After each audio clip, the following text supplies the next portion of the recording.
Buenas tardes a todos, ¿cómo están? Pues ¿cómo están? Relajados, chéveres. Qué rico verlos a todos nuevamente. ¿No?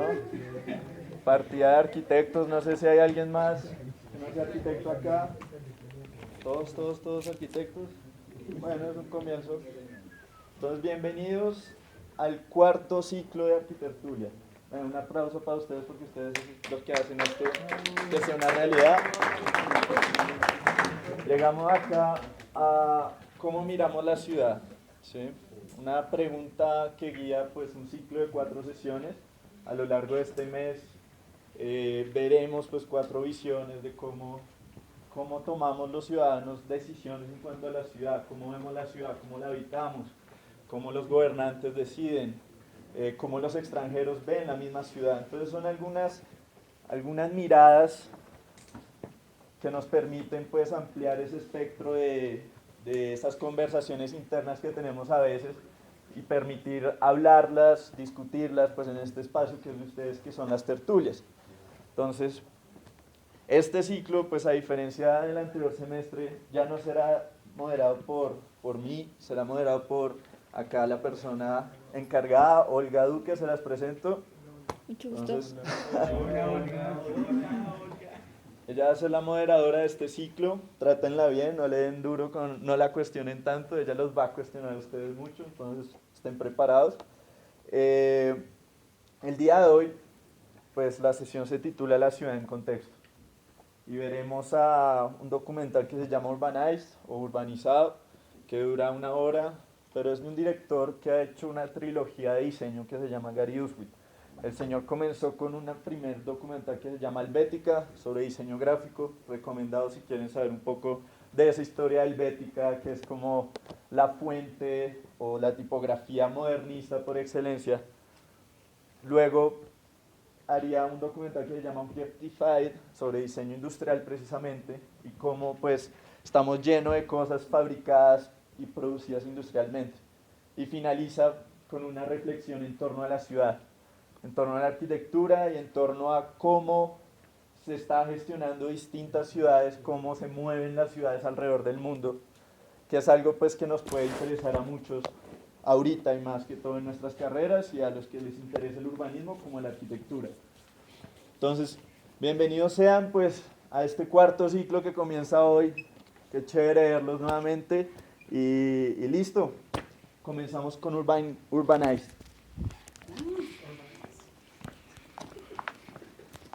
Y es pensar en que hay que elegir un gobernante para esta ciudad y es eso como arquitectos como nos toca, ¿no?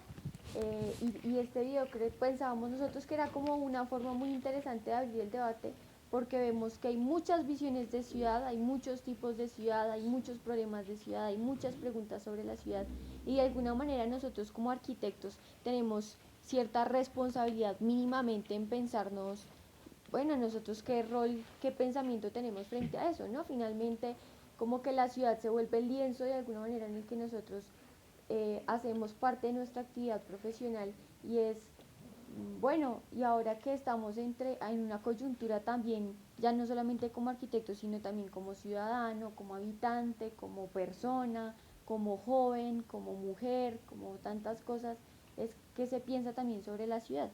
Entonces queríamos un poco como abrir el debate en torno a todas esas preguntas y bueno, no sé si alguno tiene algo que decir, algo como que le haya interesado, impactado sobre el video.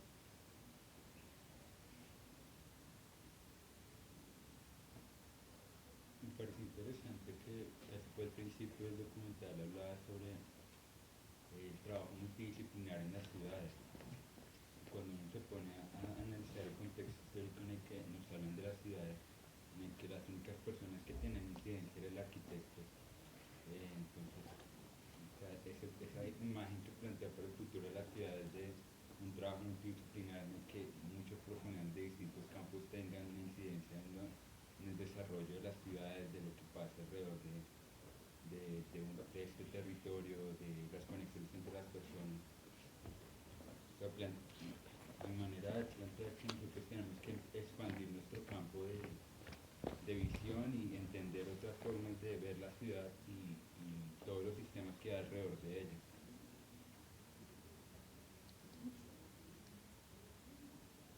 Estoy de acuerdo con David con lo que dice. Digamos, creo que la intención del documental es como mostrar cómo se construye la ciudad y desde qué perspectiva se construye la misma. Ahí precisamente muestran la importancia del usuario, por lo menos en la casa, en el caso de Chile, o del ciudadano, de la perspectiva que tenga el ciudadano, en el caso de Nueva York, por ejemplo, o en el caso de Alemania con el proyecto, ¿cómo era?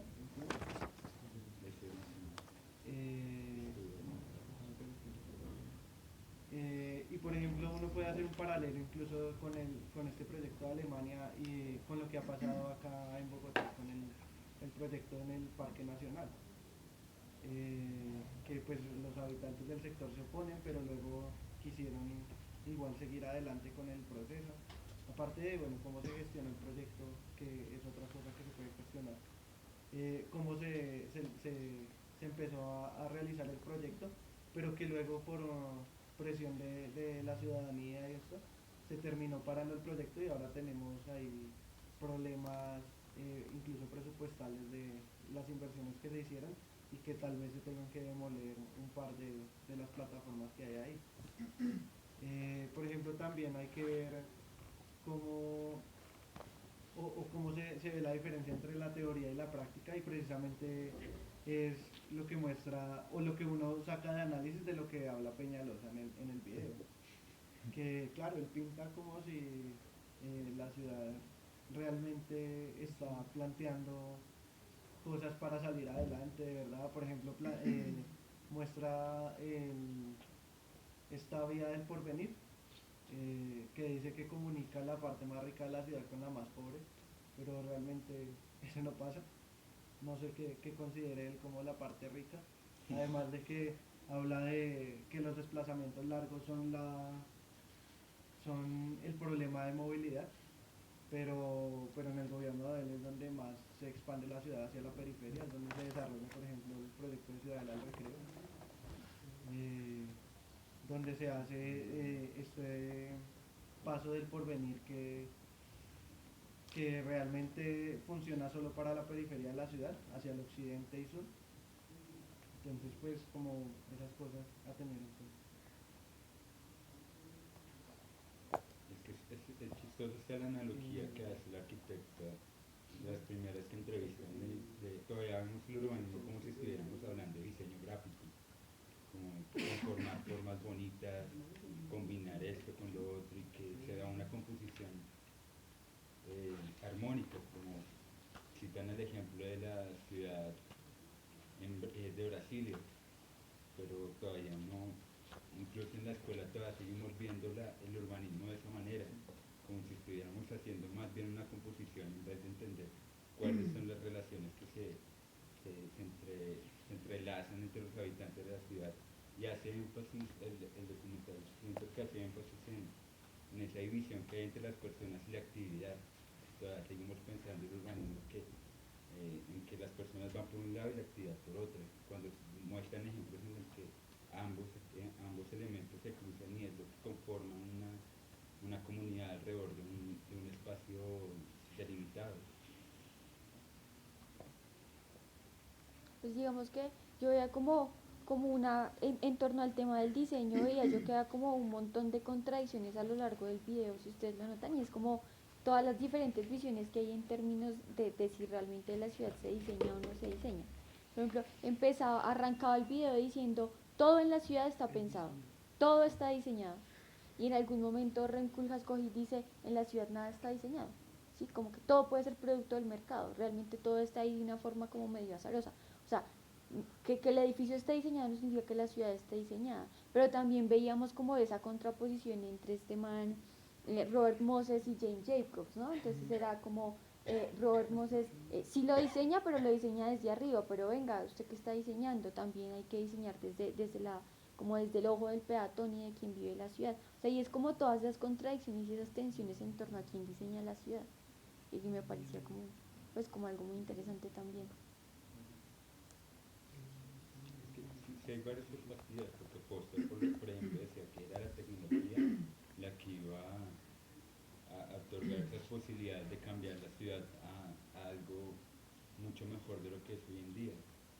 Pero por lo menos yo sí me inclinaría por la visión que Jane Jacobs ofreció en el 60 de tener en cuenta los ojos de la calle, Ujú. que fue lo que dijeron ahí. Sí.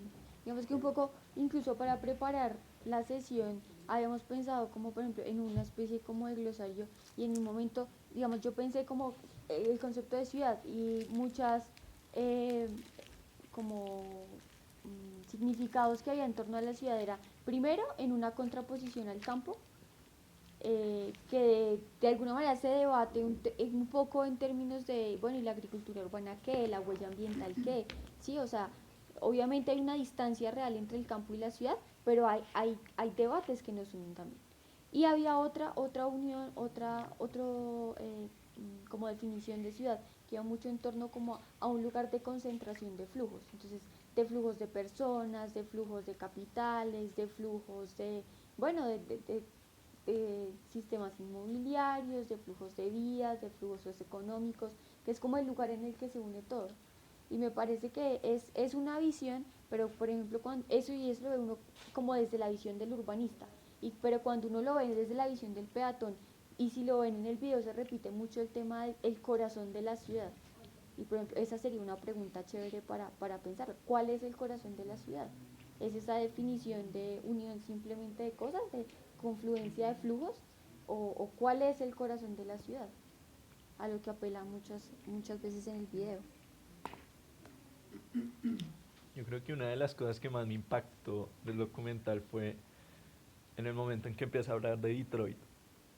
O sea, pero llega el director y abre una panorámica desde el metro, ¿no? O sea, uno no está en el asiento del pasajero normal, no está en el del conductor.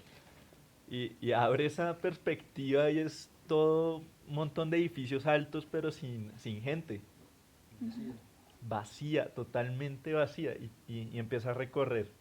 Y dura bastante tiempo, o sea, es como un énfasis mostrando en una ciudad inhabitada, de un gran emporio que hubo algún momento de Ford, del automóvil. Y luego se pone, o sea, hace como ese contraste y una vez se mete al lado que uno diría un poco más aburrido de la ciudad, que es el diario vivir pues de las personas. O sea, que uno se queda esperando de pronto un bus o haciendo su tarea en la casa, de ese diario vivir y muestra el caso de este señor que hace la huerta ahí, como ese pequeño negocio que está empezando a surgir en Detroit. Y si bien el documental es del 2011, uno puede ver ahorita en Detroit cómo ha empezado a surgir varios temas de, no solo pues de accesos comunitarios y de reuniones, sino de negocios más allá del simple trabajo comunitario. Entonces todo el tema del startup y se ha abierto un nuevo camino para el resurgimiento de Detroit. ¿Sí? Y qué mayor ejemplo que ese como un corazón de la ciudad, ¿no? O sea, lo que realmente hace palpitar las calles son las personas apropiándose de un espacio, pero más allá, si no es de proyectar en él, ¿no? Proyectarse a sí mismos, no dejar que el sitio se decaiga, sino venga y hagamos algo aquí. Entonces, eso es impactante, ¿no? Esa perspectiva siempre, o sea, no me acordaba de eso cuando lo había visto y acá se vio genial. Cómo abre ahí esa perspectiva y da la vuelta alrededor del downtown de Detroit. Es curioso porque mientras que Detroit tiene un problema de falta de población, Bombay está saturada de población, una sobrepoblación.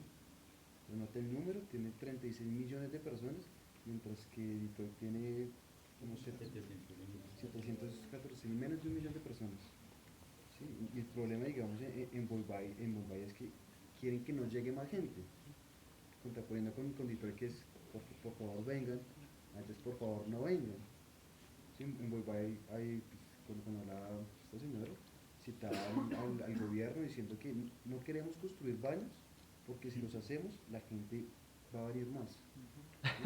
O sea, Ellos en Bombay lo que hacen es hacer que la vida sea un poco más paupérrimo, de palabras fuertes, paupérrimo, para que la gente diga no es soportable vivir acá y no vengan, porque ya es absurdo. ¿Sí? Entonces me parecía como curioso que mientras que unas ciudades tenían unos problemas como de este tipo, los otros los puede tener totalmente antagónicos. Y como tal, todas las ciudades tienen problemas, ¿sí? Brasilia, Río de Janeiro y demás. O sea, no hay una ciudad que nombraron ahí que no tuviera un problema. Digamos, el caso de Brasilia es interesante porque pues lo hace Luis Acosta, es decir, modernista, que se sienta con una paralela a hacer la ciudad, lo dice con todos los preceptos modernistas, como la vaina estudiada, ¿sí? La ciencia del urbanismo, entonces la vamos a hacer, y si la ciencia aplicada y no les funcionó, la ciudad es un caos, pero no es un caos, porque es aburridísima, colapsa cuando tienen que transportarse de un lugar a otro. Si yo vivo acá, trabajo al otro lado y todo se mueve con vehículos. Y sí, no hay una sola ciudad que esté bien resuelta. Entonces a veces planteamos que, no sé, que Bogotá es un caos y que no tiene solución y demás. Pues Bogotá es lo que tiene sus problemas. Y no sé, con respecto a lo de Peñalosa que hablaba David, que, que me llamaba la atención era que en un artículo que leí decía que Peñalosa para la alcaldía de Ortica decía que la solución para el problema mobiliario era hacer ciclorrutas, que con eso Transmilenio se iba a descongestionar y que demás. Pero entonces ahí hacía el comentario que es que la gente vive a 26 kilómetros de donde trabaja, nadie va a pedalear eso, no lo van a hacer, entonces la gente va a seguir tomando Transmilenio. Entonces, no sé, quería como comentar eso, que las ciudades tienen muchos problemas y que los problemas que se resuelven de una manera en una ciudad no funcionan siempre para otras. Por ejemplo, Transmilenio es copia de Curitiba. Curitiba es una ciudad pequeñita y allá también ya está fallando. En Bogotá ya falló hace rato. Ya que mencionas lo de Curitiba, me da risa. Esta gente planeó en Curitiba todo súper bien. Y dijeron, necesitamos inversión extranjera. Y armaron, o sea, si ustedes lo buscan en Google, armaron un distrito financiero, una cosa así. Y, y los que les llegaron fue fábricas de automóviles. No me acuerdo de qué marca. Y Curitiba es el mayor productor de automóviles en Brasil. Así de sencillo, o sea, el departamento, gracias a Curitiba, que uno dice, de pronto Curitiba con el Transmilenio, o ahí se me olvida el nombre de él, de la versión de ellos, se llenó de pronto de carros, ¿no? Se empezó a cuestionar precisamente porque de toda esa planeación llegó inversión súper bien, pero eran carros. Entonces también uno cómo se puede condicionar la ciudad de tal manera de que si surja esa habitabilidad de la que ponen a veces ahí en los stickers, como ¿qué quiero de este vecindario? Que sea habitable al menos, ¿sí? No sea una vaina congestionada ni una vaina derruida, ¿no? ¿Será que es diseñado? Yo no sé, yo la verdad creo que a veces los diseñadores, como decía el man que miraba el Highline, como va a entrar a casa a destruir cosas que han surgido de cierta manera. Por eso hay cierta sensibilidad en el Highland en cuanto a la manera en que está el paisajismo. Se nota mucha hay cierta sensibilidad, pero uno siente siempre que diseña que está imponiendo algo. Por eso creo que el director siempre trata de contrastar ese lado participativo, ese lado decisivo de los mismos ciudadanos. Del video me llama mucho la atención la apuesta que hace también el director de mostrar una ciudad muy actual, una ciudad muy de hoy, pero pone esa pequeña fecha, que es diciendo esta ciudad tiene tantos años, y muestra también un poco como desde las personas ese cambio histórico que ha tenido, y también, o sea, hace como enfoque en las grandes problemáticas que tienen las ciudades, y es como vemos también que las ciudades no están construidas desde, como ya lo decía en Beijing. Él veía una ciudad en los años 50 muy diferente, muy cultural, con unas añoranzas diferentes, pero que va cambiando de acuerdo con el progreso. Entonces vemos que, pues, a mi punto de vista, las ciudades están construidas por promotores, por intereses particulares, donde no se está teniendo en cuenta esos añoros sociales.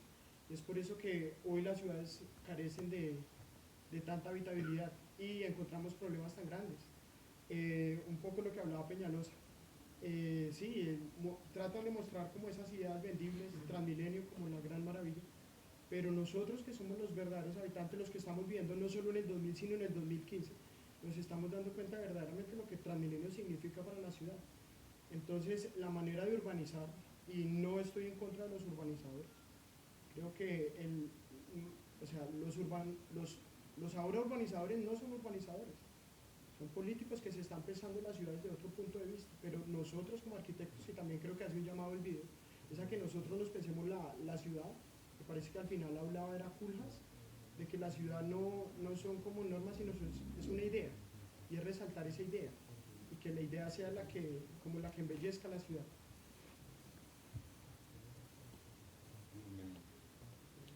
Me parece que el video también trata de mostrar por qué las personas van a la ciudad, porque se supone que para dentro de 30 años ponían, o sea, que 3/4 de la población del mundo va a estar en las ciudades.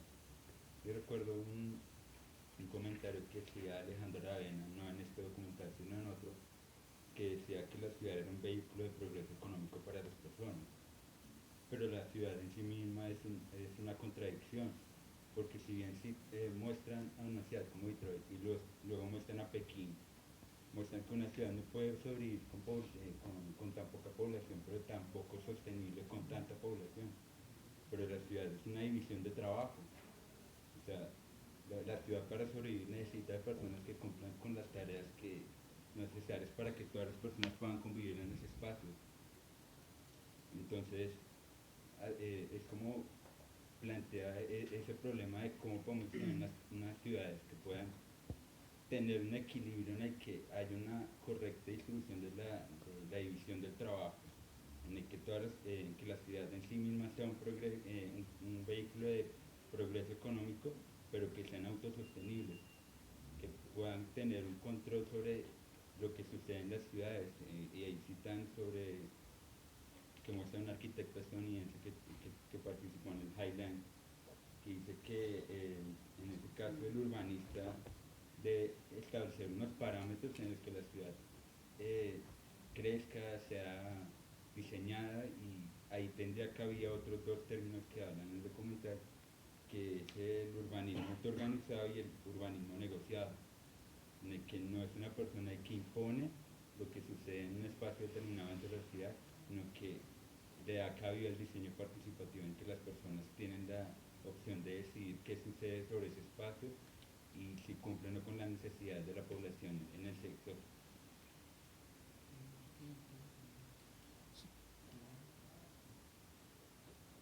Digamos que está como, en lo que veo, está como la tensión permanente un poco entre, no sé, como lo que yo veía que se identificaba como el corazón de la ciudad mucho en términos de la percepción que tiene el ciudadano que la habita, ¿no? Entonces como el vecino, la tienda, el árbol de hace tantos años, el Highline también como no solamente como el espacio después urbanizado y embellecido, sino como como un hito histórico, que unos lo quieren, otros lo odian, pero es sí como que hace parte de ese tejido.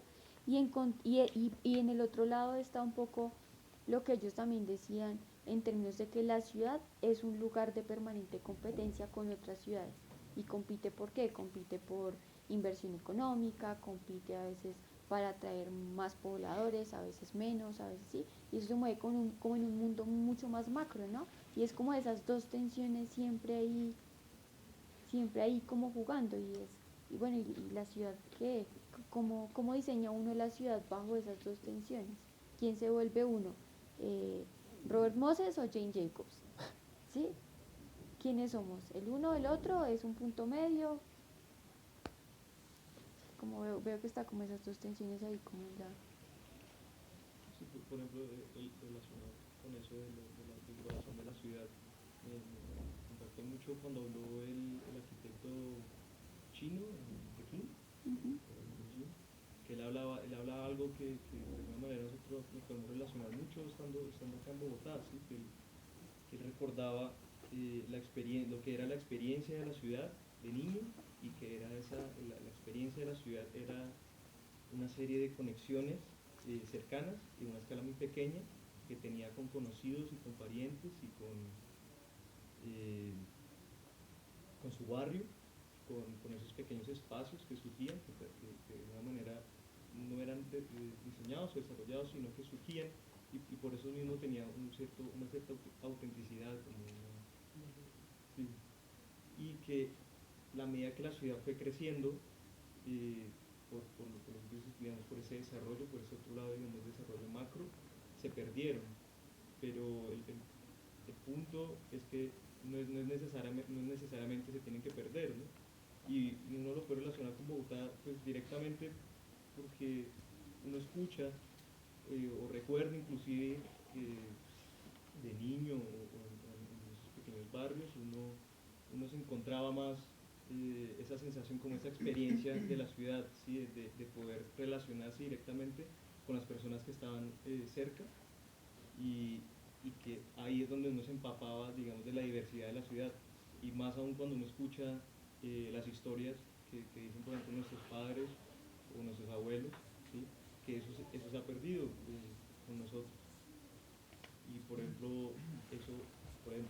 le da mucho más valor, o por ejemplo nosotros le damos mucho más valor a eso, por ejemplo estando acá en la universidad, por eso digamos, nos gusta tanto el ambiente de la universidad, porque en la universidad todavía se mantiene esa experiencia.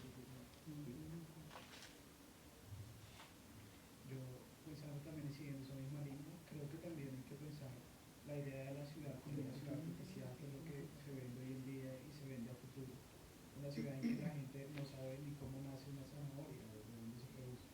Entonces pensar, y también con la ignorancia que se tiene en la ciudad pasada, más a nivel latinoamericano, que esa experiencia de ignorancia es más grande, pensar también en el futuro y en lo que se espera en esta idea de construcción de ciudades artificiales, donde prácticamente el ser como hombre natural no tiene idea ni conciencia ni un acercamiento con la misma naturaleza y con el mismo ecológico, en donde se habla de tal vez edificios ecológicos, pero en donde la idea de ecología y la idea de acercamiento con la naturaleza no tiene sentido, no existe.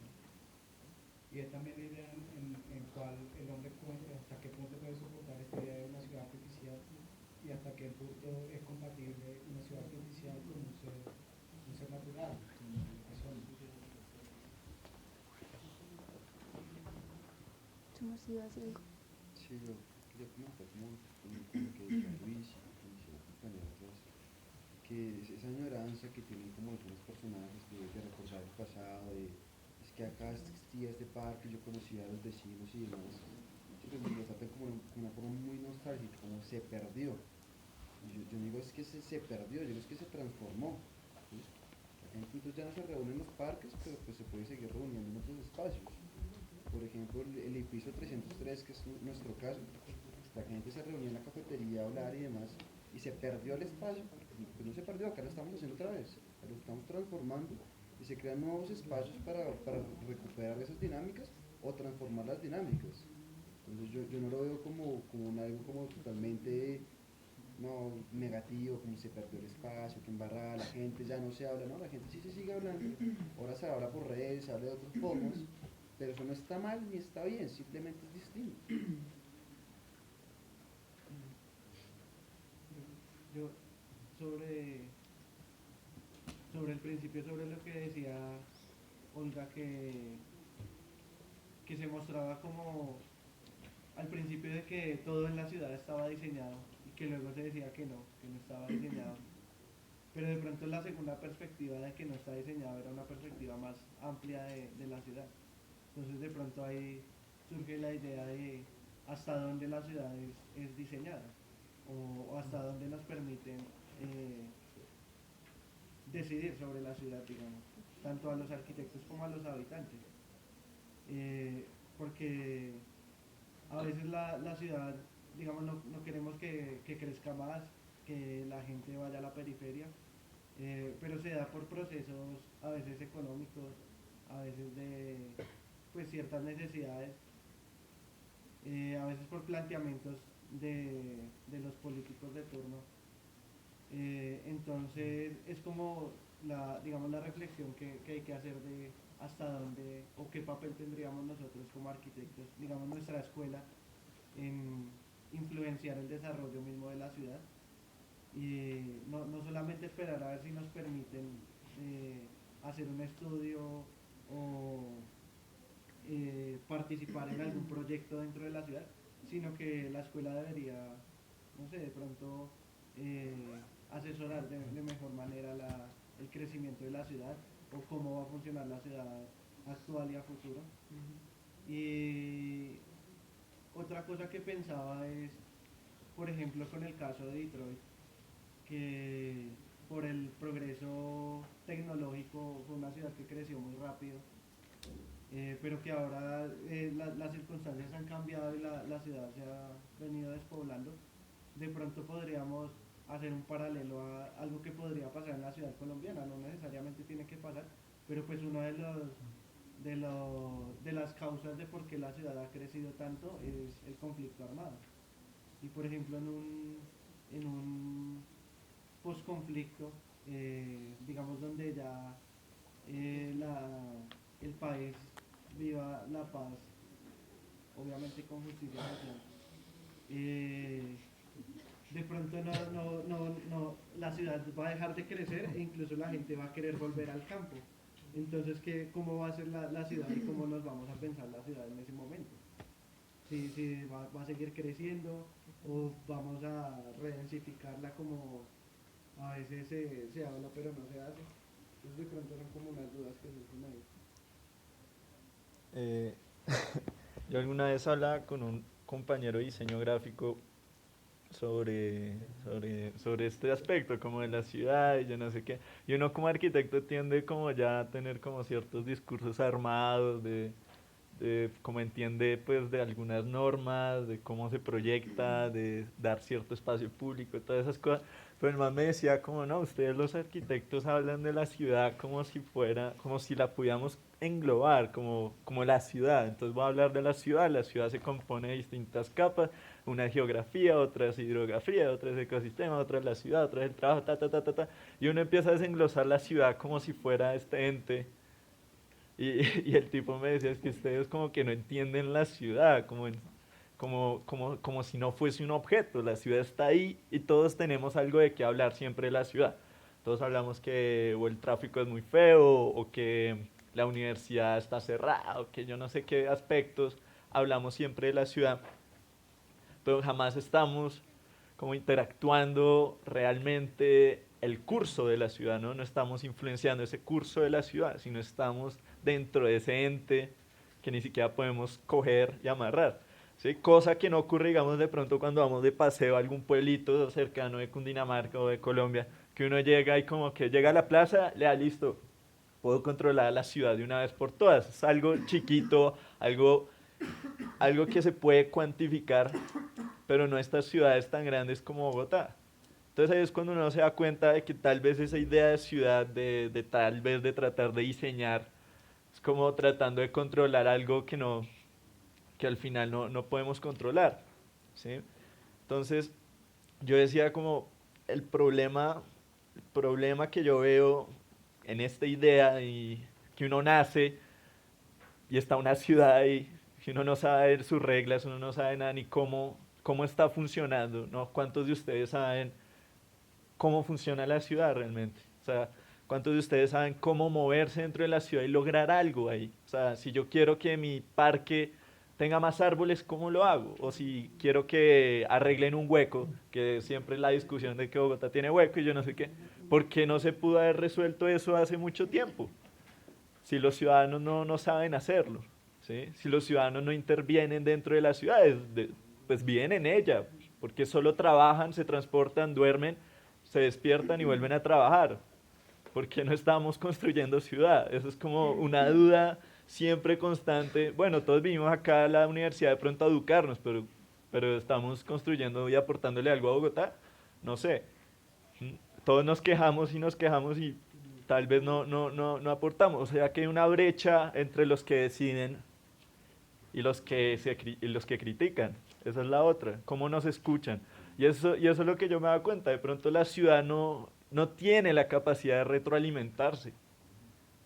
Simplemente crece, se destruye, pero jamás se piensa a sí misma. o sea, los ciudadanos no se piensan a sí mismos la ciudad. Una cosa es que de pronto Peñalosa, o sea, yo miraba eso y yo decía, pues sí, es un discurso bien armado. Si lo ven en Ecuador, si lo ven en Copenhague, pues dirán, pues sí, es una cierta forma de decir como, oiga, los ciudadanos deberían ir en transporte público, bien, punto. Cosa es que nosotros nos riamos porque ya no sabemos el cuento y sabemos que no, hay cosas que no son tan ciertas, Peñalosa. O sea, me da mucha risa, me da mucha risa porque todos ustedes se reían y yo, joder, madre, esto no ocurriría el día en que el director haya publicado la película. Probablemente se burlarán los arquitectos chinos cuando el chino habló y dirán, a ese pelotudo no está haciendo, ni siquiera construyó el rascacielos que yo estoy haciendo, lo que sea. ¿Sí? O sea, no sabemos, pero la película nos presenta una realidad, nos presenta un manifiesto, una cosa ahí que aceptemos o no está y nos contó un discurso en un relato que es muy bueno. Entonces yo decía como, ¿por qué la ciudad no tiene esa capacidad de retroalimentarse? Si lo tuviera, no estaríamos así. ¿Sí? No sé qué piensan. Mira ahí. Siguiendo un poco esto que decías de que nosotros pensamos la ciudad como algo, que es un objeto que podemos controlar, pienso que viene un poco de ese ego que a veces nos gastamos nosotros, de pretender, de creer que podemos controlar todo, ¿sí? Ya no es, el modernismo ya no es Le Corbusier haciendo ciudades enteras, ya no tenemos esa capacidad de controlar algo que es más grande que nosotros olvidamos muchas veces que la misma arquitectura de la ciudad, más que la arquitectura, tiene una vida increíblemente más longeva que la nuestra, ¿sí? Nosotros somos un punto en una historia que va a escribirse durante 1000 años más. Entonces pienso que este documental puede ser muy interesante si pensamos que se enfoca mucho, como ya lo han dicho, en esto de la ciudad para el habitante, la ciudad, los vicios que ha traído, los males que ha traído la ciudad, pensada desde arriba. Entonces pienso que nosotros, o bueno, mi posición respecto a esto es que la ciudad, al ser tan grande respecto a la corta intervención que yo puedo hacer, debe ser pensada sobre lo que ya está. Yo, como arquitecta, debo pensar que yo no voy a poder controlar Bogotá, que aunque yo me invente un plan maestro que supuestamente funcione,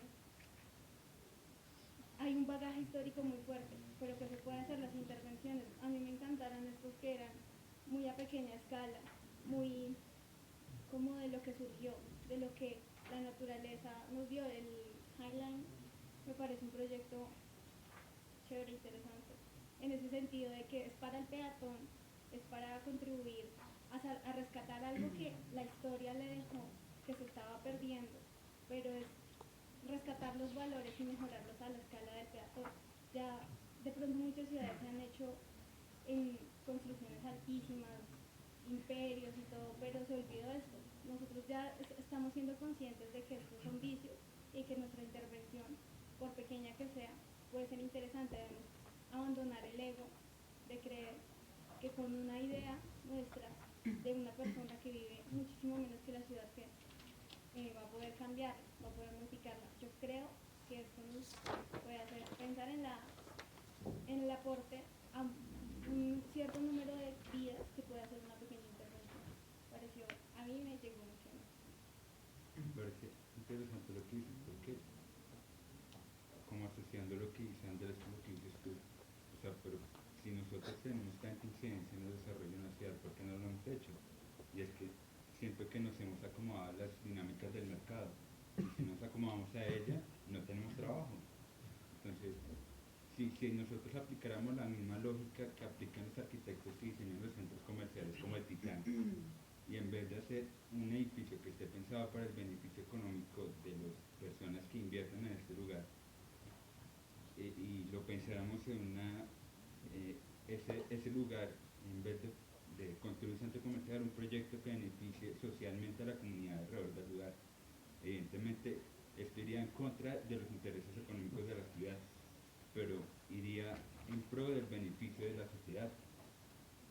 Entonces es eso, los arquitectos nos estamos acomodando a las dinámicas del mercado y no estamos siendo propositivos, y pensándonos la ciudad en pro de que nuestros edificios no estén en torno a una lógica propia, en la que funciona ensimismado, en la que es un ente flotante en la ciudad, un ovni, objeto volumétrico no identificado, que aterriza en un lugar y no tiene relación con nada de lo que lo rodea. Y ese proyecto arquitectónico, por pequeño que sea, puede tener una incidencia en un determinado territorio. Puede ser siente que un proyecto arquitectónico muy bien pensado puede llegar a transformar todo un barrio y toda una localidad y atraer la inversión económica, pero de una forma socialmente responsable. No algo como lo que está ocurriendo, digamos, por citar un ejemplo, la Candelaria, en el que están llegando a aterrizar edificios de hoteles de lujo y todo esto está transformándose entre la ciudad, pero en pro del beneficio económico y destruyendo todo el patrimonio histórico.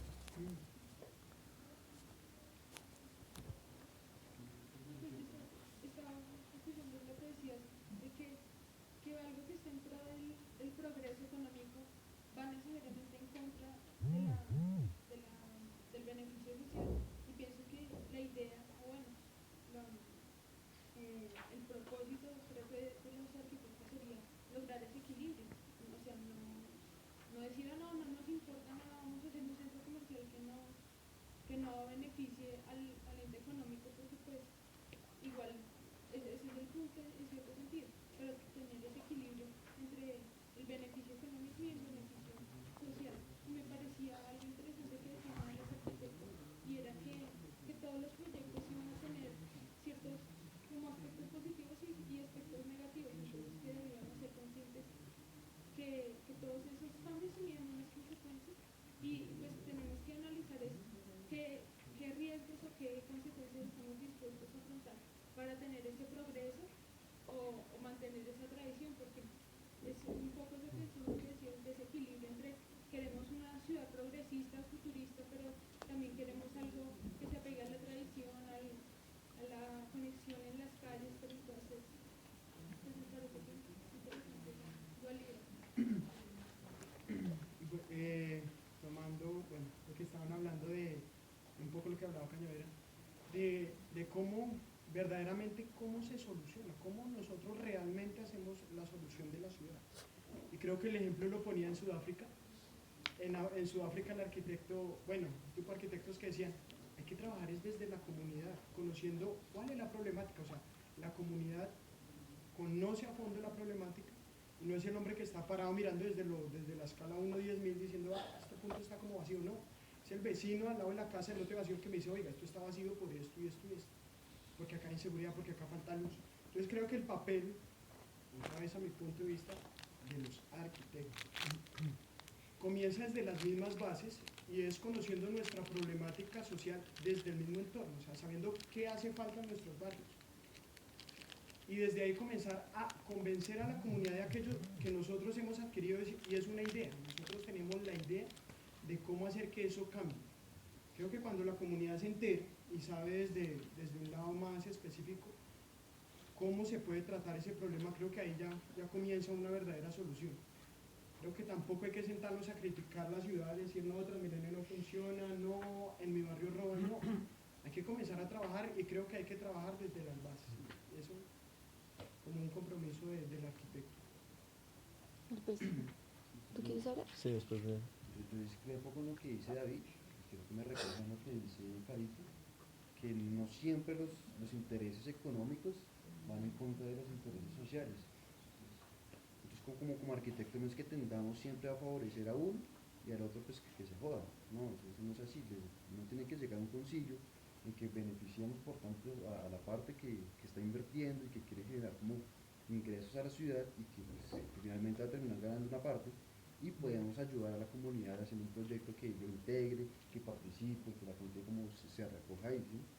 Que sabéis, es un poco, no sé, un poco caótico, como si uno hiciera un edificio que solamente le va a servir como si fuera un banco, y solamente es para la gente de adentro, y solamente produce plata, y el resto pues que se va, ¿no? Yo considero que como arquitectos tenemos la posibilidad de hacer ese cambio, de integrar las dos cosas, ¿sí?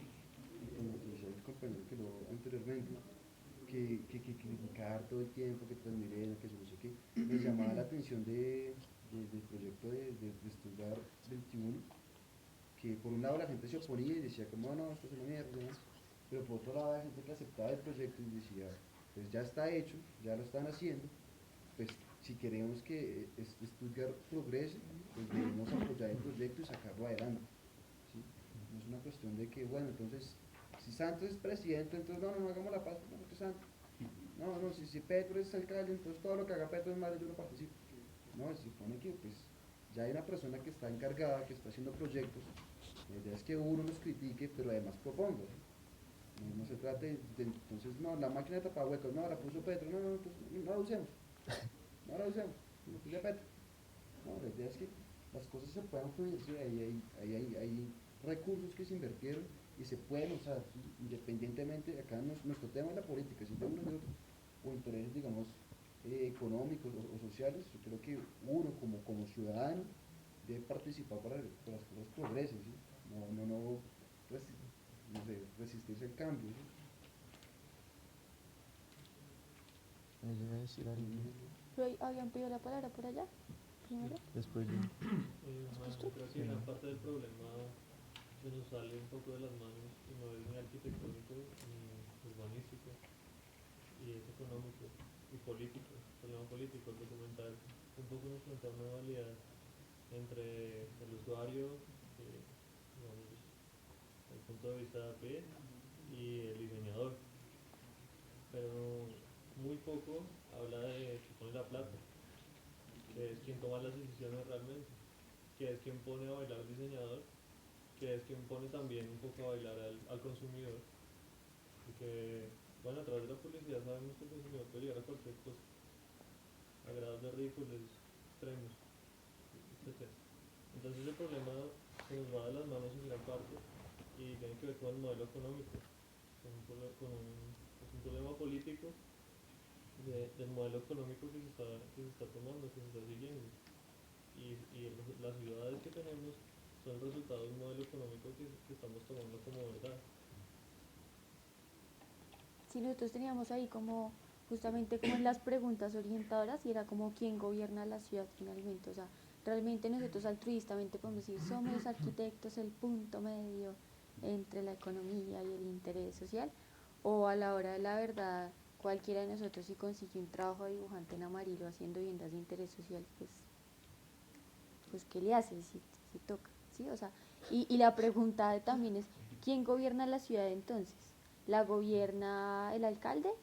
¿La gobiernan los ciudadanos que en el ejercicio de la democracia escogen el mejor gobernante? ¿O la gobiernan los que ponen la plata para hacer los grandes proyectos de renovación?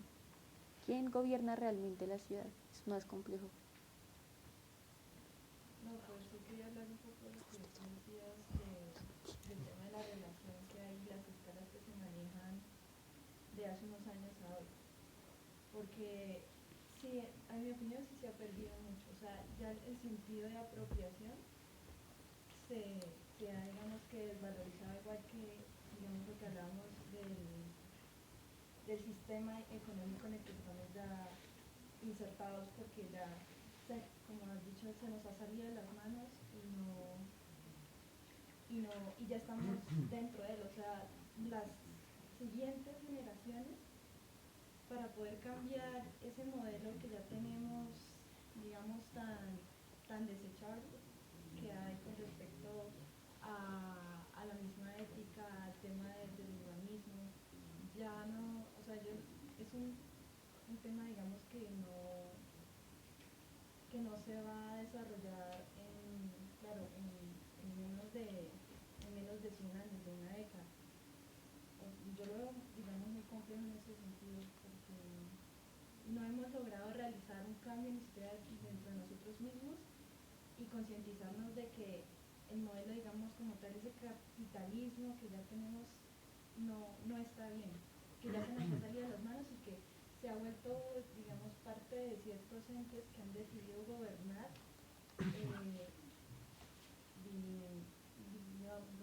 gobernarnos y contraponerse a la verdadera realidad social en la que estamos viviendo. Vale, pues.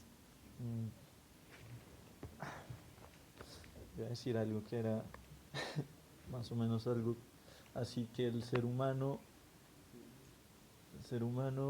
es un animal que le gusta complicarse la vida, no sé por qué. O sea, si lo vemos, si lo pensamos desde un principio, la ciudad o porque las personas se reúnen, o sea, en un asentamiento, se reúnen, es porque el mismo estar juntos, el hecho de estar juntos nos amplía pues esa duración de la vida, de la especie, como dicen, ¿no? Pero era el hecho de estar juntos, en comunidad, ayudándose, etcétera, trabajando todos juntos. Y en un momento dado, ya nadie entiende en qué estamos, ya nadie se conoce, ya todos dicen estamos cada vez más juntos, pero menos juntos a la misma vez, o sea, no sé cómo decirlo. Y eso fue eso es supremamente extraño, porque entonces la ciudad, esa misma idea de que venimos acá a reunirnos, a ayudarnos todos de cierta manera, se ha, no ha complejizado, sino complicado. ¿Sí? No sé si es por el tema de la revolución industrial con todo su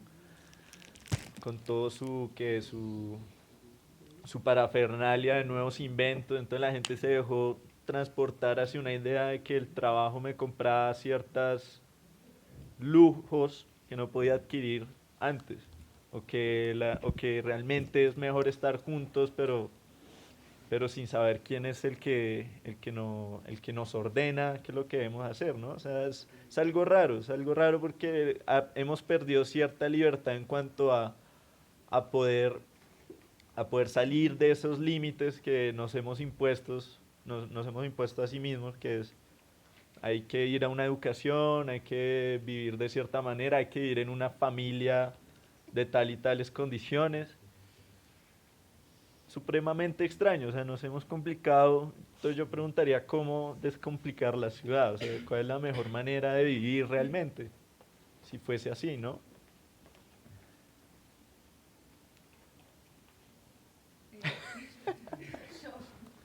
Yo creo que estoy de acuerdo con lo que decía ella, que el capitalismo ha crecido hasta tal punto que la ciudad ya no se puede ver como una unidad total. La ciudad tiene partes tan diferentes que se desarrollan a diferentes tiempos, que una persona o un solo ente que la gobierne es imposible de definir. Por eso, pues, creo que el papel del arquitecto en un punto es ayudar a un proceso, en el caso del urbanismo. Pongo el ejemplo de Detroit y de Sudáfrica. O sea, Detroit es lo que decía el señor de la huerta, era que en su infancia toda la comunidad se reunía, que él podía ver los espacios, podía ver a los niños jugando, podía ver a la gente interactuando, pero aún así la gente se fue de la ciudad.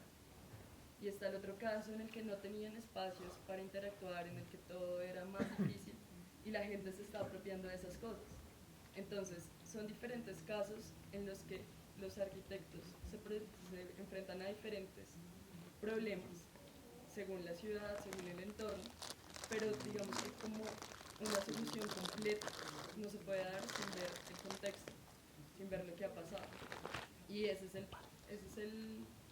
para mí ese es el caso, el punto, el trabajo del arquitecto en este caso, en la ciudad, en cuanto a la urbanización. ¿Tú ya sabes? Sí, pues volviendo un poco a esto de quién gobierna la ciudad, yo creo que concuerdo con Camila que pues ya es muy difícil definir que una sola persona, un solo ente, tenga control sobre todo. Entonces, de lo que hablaban ahorita, de este enfrentamiento entre estos supuestos intereses económicos o sociales, yo creo que lo ideal en estos puntos sería que justamente sean las comunidades las que determinen cuáles son sus intereses y si son acordes a aquello que se plantea conforme a estos intereses económicos, pues para hablarlo como aquellos que están de alguna manera proyectando lo que sucede en la ciudad. Entonces creo que, no sé si sea la labor de los arquitectos, la verdad, ¿no? Pero en abstracto, en una idea más abstracta, sí creo que debería existir una idea más de comunidad organizada que busque sus propios intereses y, pues no sé, se organice para conseguirlos si es que van en contra de aquello que se está planteando en idea más general de la ciudad. Y tenía otra pregunta para Camilo, que usted hablaba ahorita de que no... ¿De qué era? De lo que hablaba. No, pues como de progreso, como de que no se puede siempre resistir al progreso y al cambio. Y relaciona como progreso y cambio. Entonces quería preguntarle como, ¿a qué se refiere exactamente con progreso? A lo que yo hacía referencia era que, digamos, en nuestra sociedad bogotana y colombiana, nosotros no resistimos a la propuesta que es del otro, ¿sí? Si yo soy liberal, si la persona que lo propone es conservadora, entonces no lo hagamos, yo no participo. ¿Por qué? Porque no quiero que lo haga sea este color, ¿sí? Si yo soy de izquierda, entonces la derecha me parece que es lo peor y viceversa. El ejemplo es Petro. Entonces todo lo que propone Petro no es malo, toda la culpa de Petro es malo, todo el problema de Bogotá es Petro. Eso no es cierto. Entonces todas las cosas que propone Petro, digamos, durante todo su gobierno eran criticadas y nadie participaba en ellas. ¿Por qué? Porque eran de Petro. Entonces mi énfasis era que a pesar, sí, de quien proponga el argumento se justifica por sí mismo, no por quien lo dice. ¿Sí? Entonces, por ejemplo, digamos la Paz de Santos, ¿sí? Digamos, en las elecciones era Santos o Zuluaga. Me tocó votar por Santos. Y yo no quería, me tocó votar por Santos, porque era Santos o Zuluaga. Y yo estoy con las ganas de hacer la paz, ¿sí? A pesar de que lo proponga Santos.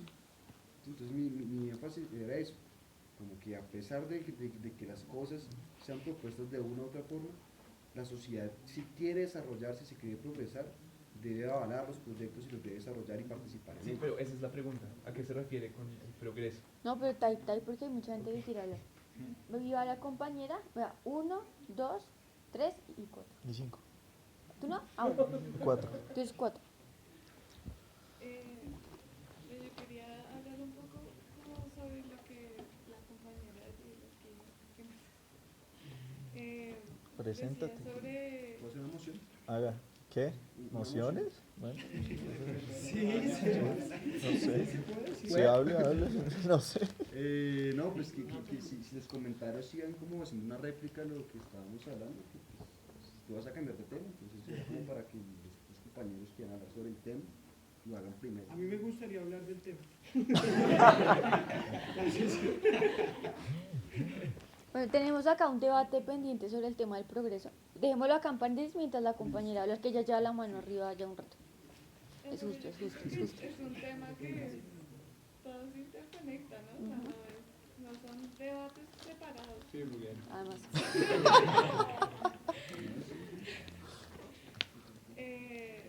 Pues respecto a los ejemplos de Detroit y de Bombay, Bomba. digamos, ella decía que, o sea, tiene mucho que ver el contexto, pero, o sea, lo que sucedió, por ejemplo, en Detroit, que ya no hay gente, o sea, que ella dice que la gente se fue, aunque cuando eran niños, pues recordaban vivir en comunidad y todo eso. Pues en realidad todo eso es una consecuencia de como del sistema capitalista, del desarrollo económico, y podemos ver que se dan dos consecuencias diferentes porque ambas son generadas por lo mismo, ¿sí? Allá en Mumbai también lo que se hace es que se da esta producción de grandes edificios en una parte de la ciudad y la otra queda completamente segregada y pasa lo mismo en Detroit, pero la gente decide no vivir así y se va, ¿sí? O sea, no hay medios para vivir ahí, entonces se empieza a ir. Entonces, pues está claro que ya, o sea, el sistema capitalista es algo que es un poco más grande y el desarrollo económico es algo que no podemos controlar, o sea, ya todos somos parte de eso, pero sí se puede mediar, o sea, a través de la participación ciudadana, como decía Andrés, por ejemplo, sí, desde uno mismo como ciudadano es algo que, o sea, se puede mediar y dar más importancia al interés social y al económico. Acompañar.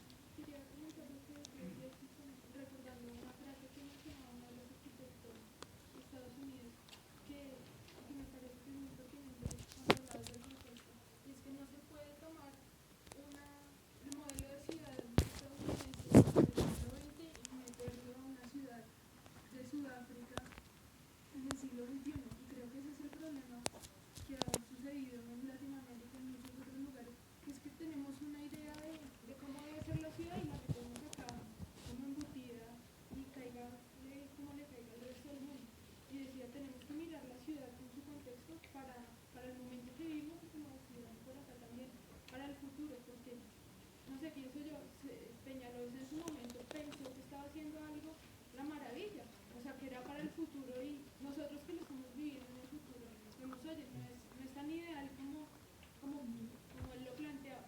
Y lo que decía Diego, que me parece también muy importante que la comunidad se una y se ponga un consenso de cuáles son sus ideales y trabaje por ellos, pero también siendo conscientes de que llegar a esos ideales requiere sacrificio, que requiere generar cambios en la manera de vivir y nuestra sociedad es como en cierto sentido muy cómoda y queremos tenerlo todo, pero no queremos hacer nada, no queremos hacer ningún esfuerzo, queremos que sigan respetando las pequeñas cosas a las que nosotros le tenemos cariño, o pues sin menospreciar nada de eso, sí, pero siendo conscientes que no podemos como, perdón la expresión, ganárnoslas todas y tener todo de un lado y todo del otro, sino que debemos decir, oye, queremos esto, pero siendo conscientes de que vamos a tener que sacrificar otras cosas. Bueno, articulando un poco lo que dice Karen. Y en cuanto al progreso, creo que sí, claro, son necesarios los cambios, pero en cuanto hay que mirar también esos cambios, qué es lo que le está trayendo la ciudad y qué nos está trayendo a nosotros como personas.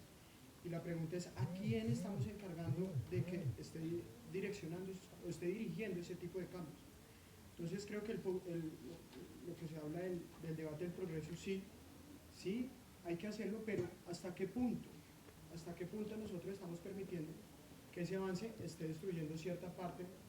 Bueno, en el documental hablo de muchas partes, de muchas ciudades que fueron intervenidas, pero especialmente en Alemania, de cómo la gente dice simplemente no quiero. Hay una parte, está dividida la ciudad, hay otros que aprueban, pero hay otros que no. Pero es triste ver cómo las personas, aunque se paran y dicen no queremos, no es algo, yo creo que se tiene también en cuenta esa otra parte, dice sí, hay que hacerlo, pero bueno, entonces vamos a esperar a que lleguen a un concilio, no, pero creo que es respetable también decir que la ciudad tiene que conservarse en ciertos puntos, lo que se habla del plan del centro, pero creo que la cara de esa muchacha llorando dice mucho y es, bueno, sí, ya no nos tumbaron, ya que fue madres, pero vamos a sembrar más. Creo que es una alternativa que nosotros podemos tomar. Sí, entonces creo que no hay que tomar como la cara de decirle, no hay progreso, no. Pero ¿qué tipo de progreso es el que estamos nosotros facilitándole a ellos? ¿Qué tipo de progreso es el que quiere la ciudad que tenemos? Los promotores. Pues en cuanto a eso se me ocurre un poco los procesos de renovación urbana que se están dando en la ciudad o que se proponen por lo menos, que generalmente se plantean como precisamente el progreso que necesita la ciudad o que necesita el sector, y a veces detrás trae muchas cosas que son realmente pues el interés privado, ¿no? El interés económico, y que a veces por el afán de mejorar un barrio o cambiar un sector deprimido por un sector estéticamente más agradable, terminamos aumentando los procesos de gentrificación que hacen que la ciudad crezca, y volvemos al mismo problema de la ciudad que sigue creciendo y el problema de la movilidad y todas las problemáticas que se desprenden de eso. Está por ejemplo el caso del plan de ciudad salud que se plantea para el San Juan de Dios y el barrio San Bernardo al lado, que es un proyecto que lo único que busca, o quienes lo promueven, lo que quieren es generar un nodo hospitalario que sirva para O sea, que se proyecta más internacionalmente que para la comunidad que habita el sector o para la misma Bogotá. Porque precisamente en función del sistema de salud privatizado que existe en Colombia. Y la gente del sector se oponía o se opone pues a eso, porque obviamente esto va a ocasionar que el habitante tradicional salga del barrio, y luego los barrios terminan cambiando de habitantes, así como también pasa con el proyecto de Triángulo Fenicia en el centro, anclado a la Universidad de los Andes, donde si uno habla con la gente dice como, no, a mí me van a dar la misma cantidad de metros cuadrados que yo tengo en este momento y me los van a dar más bonitos. Y claro, la gente se convence y dice, no, eso es el progreso y no puedo estar en contra de eso. Pero pues, ¿qué problemas sociales va a traer eso? De pronto soluciona un poco el problema superficial de inseguridad y algunas cosas de ese tipo, insalubridad, pero después de eso, de generar ese cambio estético o de infraestructura, se van a romper mucho las relaciones sociales que ya existen, que es lo que realmente vale y construye comunidad. Y pues que nosotros nos hemos dado cuenta precisamente con el problema de nuestro edificio, que no nos conocemos, no hay comunidad, y que precisamente por eso salió este espacio, que nos pensamos en construir comunidad dentro de la facultad. Ah, ya, Yo creo ya. que esa idea también de construir comunidad no solo tiene interés la ciudad y los urbanos, sino también mucho el ente arquitectónico. Y como un ente arquitectónico, un proyecto arquitectónico, no necesariamente necesita de lo urbano, porque a veces no se puede, es imposible a veces que un proyecto que se va a encajar en un pequeño espacio o en un determinado espacio se pueda apropiar de una gran parte de la ciudad y asociarse con eso, sino que el ente arquitectónico también influye mucho en esa idea de crear comunidad. Entonces no hay que separar, digamos, la idea, y es algo que yo he visto en muchos trabajos, no solamente se separa la idea de una cosa es la ciudad y la vida social de la ciudad fuera del edificio, sino también traer esa misma vida social, esa misma comunidad dentro de un proyecto arquitectónico, dentro de un mismo proyecto, y cómo se pueden integrar las dos o cómo la una puede vivir incluso un poco sin la otra, en casos extremos.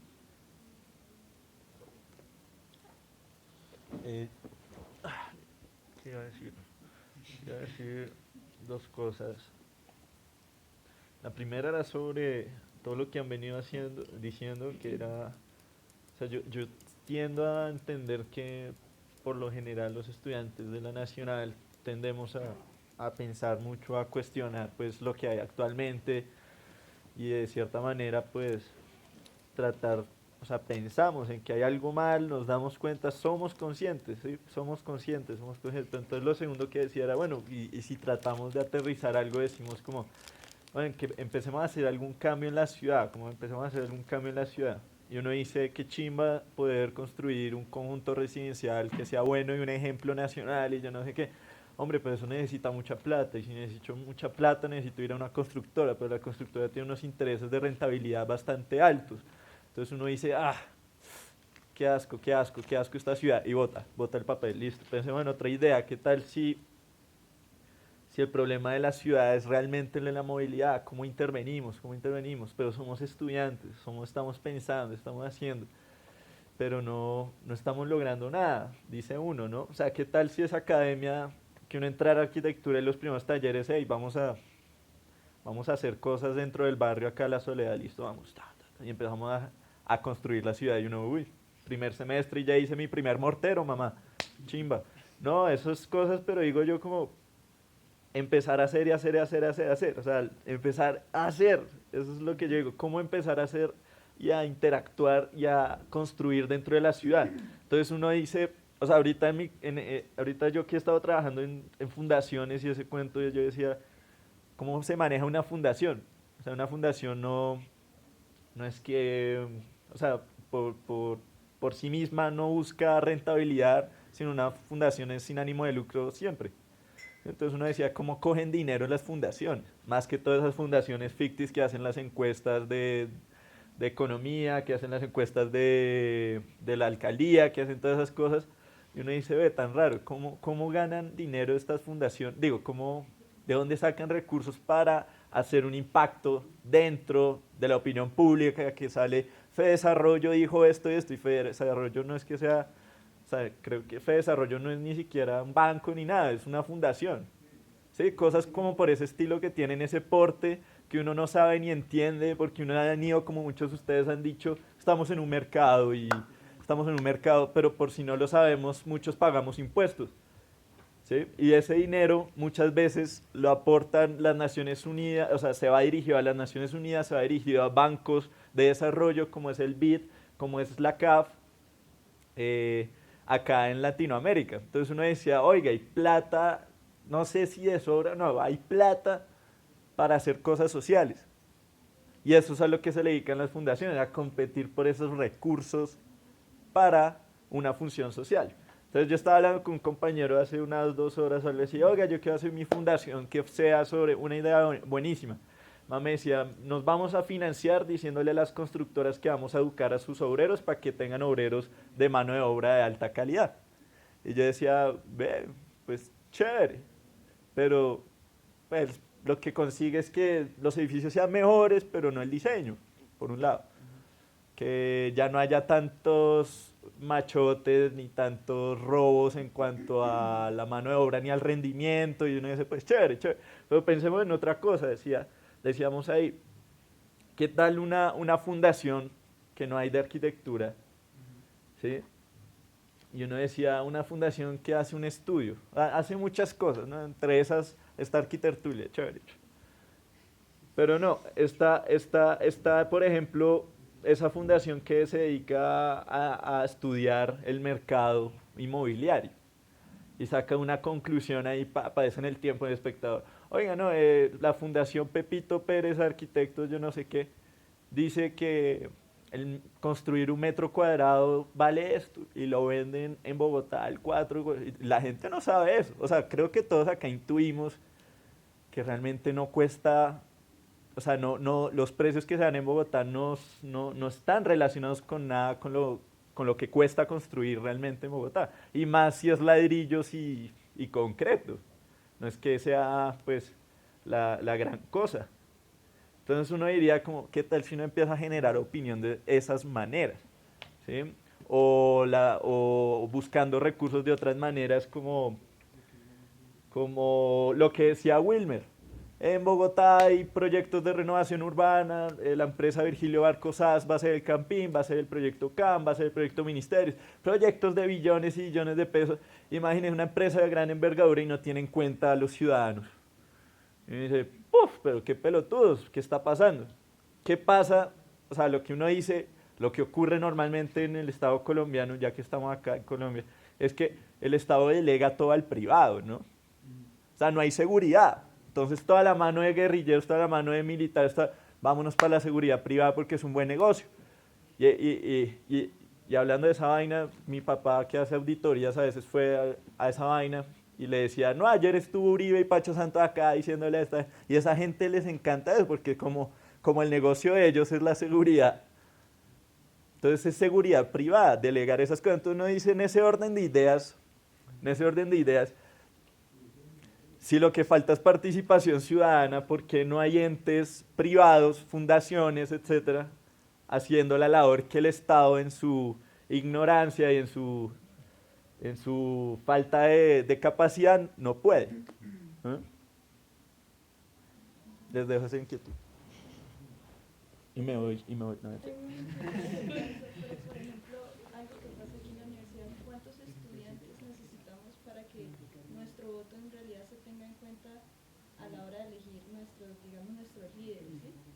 O sea, si se supone que nosotros somos la población educada del país, ¿cuántos de nosotros necesitamos para derrocar a esos entes que, digamos, económicamente gobiernan sobre